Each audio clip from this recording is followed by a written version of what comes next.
Crest Hurdle was a clothing store. Richmond's were here. That's a chain store. They were here for some years. And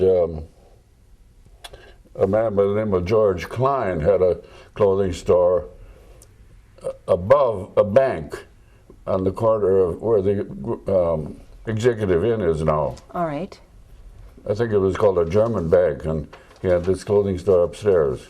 No, I just remember a friend of mine, we'd go up and see my grandpa, Mayor Charles Bow, and he was always so glad to see us, and in those days we each got a dime because we came up to see him. Oh, how nice. How nice. And that was pretty good during World War II. You Yes, had a dime during to World spend. War II. And what would you have spent your dime on in 1942? Oh, my dime, I probably would get penny candy because I like candy. Where would you have found it? Well, we used to go to the show years ago, the old Sheboygan Theater, and we'd walk to the show, and then before we go into the show, all of us kids from the neighborhood, we would get penny candy and see the show. I miss Prangies a lot. What did you get there? Everything. Like? Everything. I mean, you name it, they had it. When my dad went through in the evening, that was usually food that he went, whatever my mother needed, picked it up.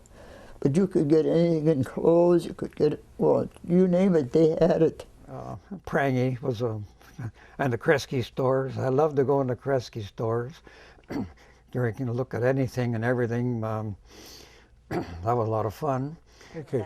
I do remember being in Sheboygan that day, and here an airplane tipped the wing between the Holy Name Church, and he roared right down A Street. The people come out the store, and they caught the guy though.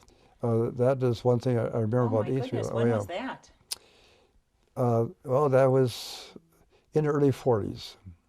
Then the Security Bank on the corner, which is now the U.S. Bank. But it was just a tall brick, our one and only skyscraper, just a tall brick building. Now it's been covered with this glassy material or whatever, you know. Yeah, not as attractive. And there was a restaurant on the top floor, run originally by the Chamber of Commerce, and later taken over by private operators. And there was a porch all the way around on two sides, which was open in the summer, but it wasn't too comfortable. It was windy, and soot came from the coal piles, and so it wasn't too comfortable. It was later enclosed. And well, now what's up there now? Law offices, I think. Yes. Yeah. Yes. I remember Prangies when they had their Thanksgiving, when they would open up their windows. It was about 4 o'clock on Thanksgiving, and I can remember the first time. I get so sentimental. We went and we took my son Wade, and I remember he had a little blue snowsuit on, and they opened up the windows, and he just looked all over, and his big blue eyes, they just lit up. I remember that real well. That one. I went to North High when North High became, the first year they were open.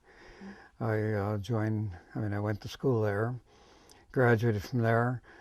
I was planning to go on to college. However, one of the biggest incidents happened in this country, the bombing of Pearl Harbor, and I never did get to college as such, although I did take correspondence courses from the University of Wisconsin.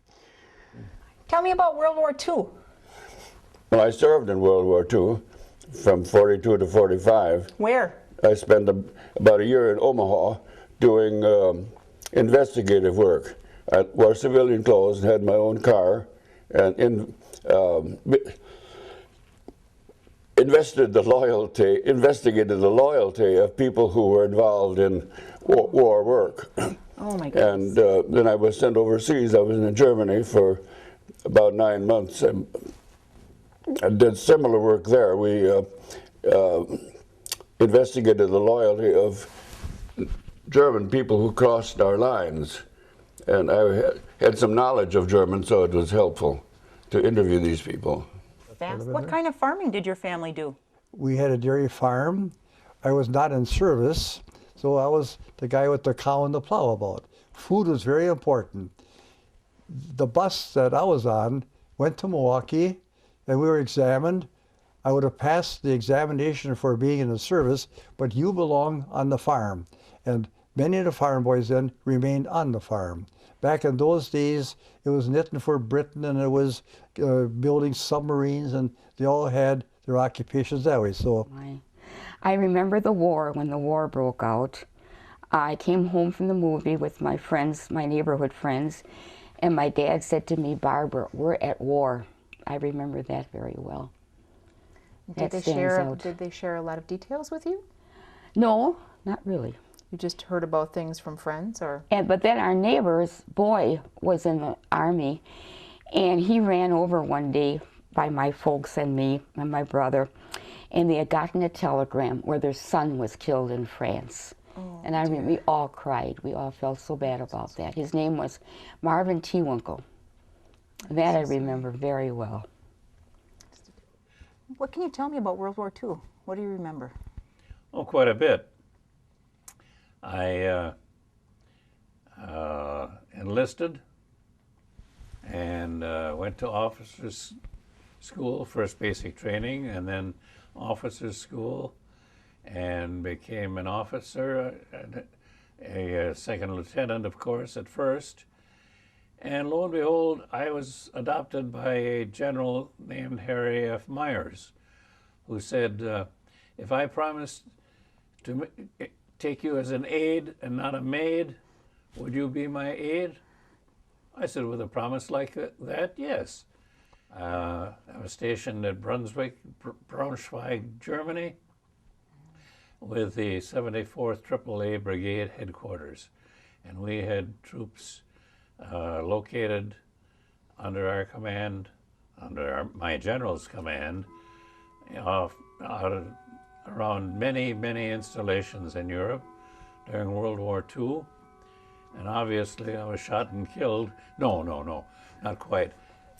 I returned very happily.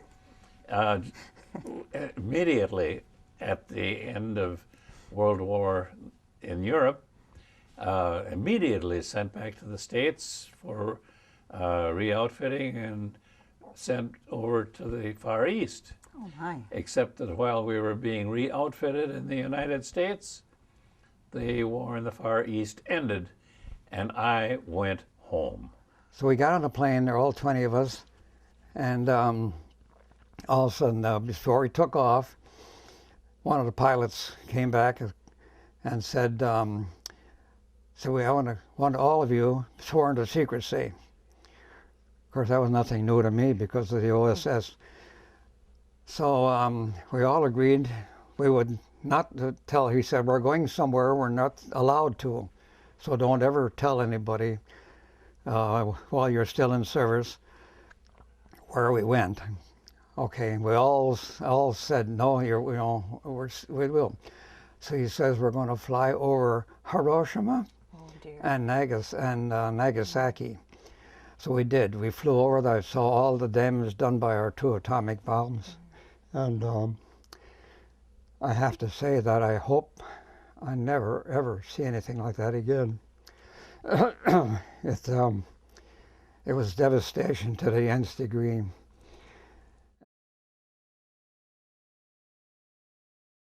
When did you meet your husband?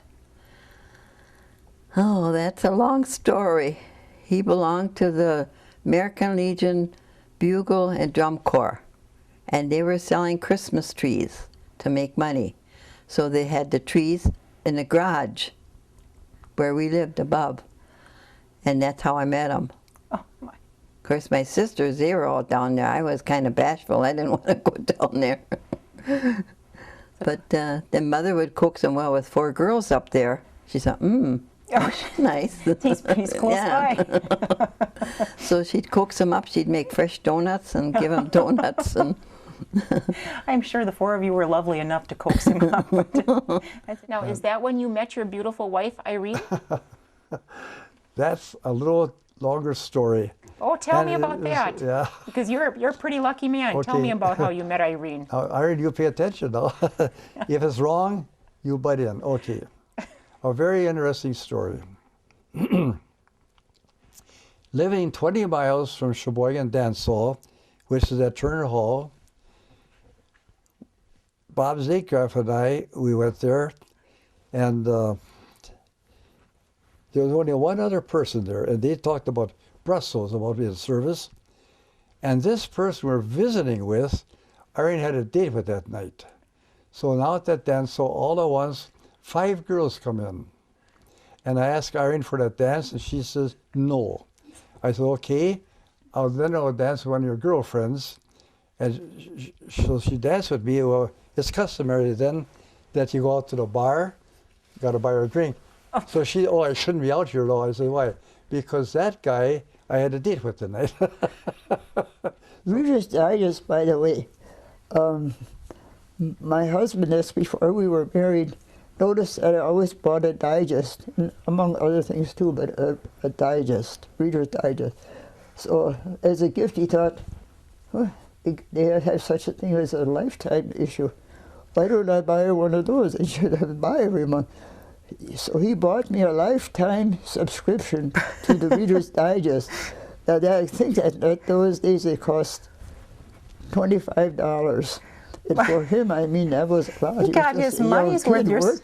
You're still getting the Reader's Digest after all those years? Oh, it's buried under there, but I get it every month, and I'll get it till I die. Mr. Leverance, is there anything else you'd like people to know about growing up in Sheboygan? You have drawn almost everything from me. I had a wonderful time growing up in Sheboygan. Became very proud of this community. I was glad to return to it. I've been proud of it ever since. I'm just real happy to be here. We would like to thank the men and women who took the time to share their memories, adding to the history of Sheboygan. We would also like to thank Carrie Kautzer and Steve Reiner from WSCS Sheboygan for sharing their time and talents with us. We encourage you to share your memories with those you hold dear. We hope you've enjoyed this brief trip down memory lane.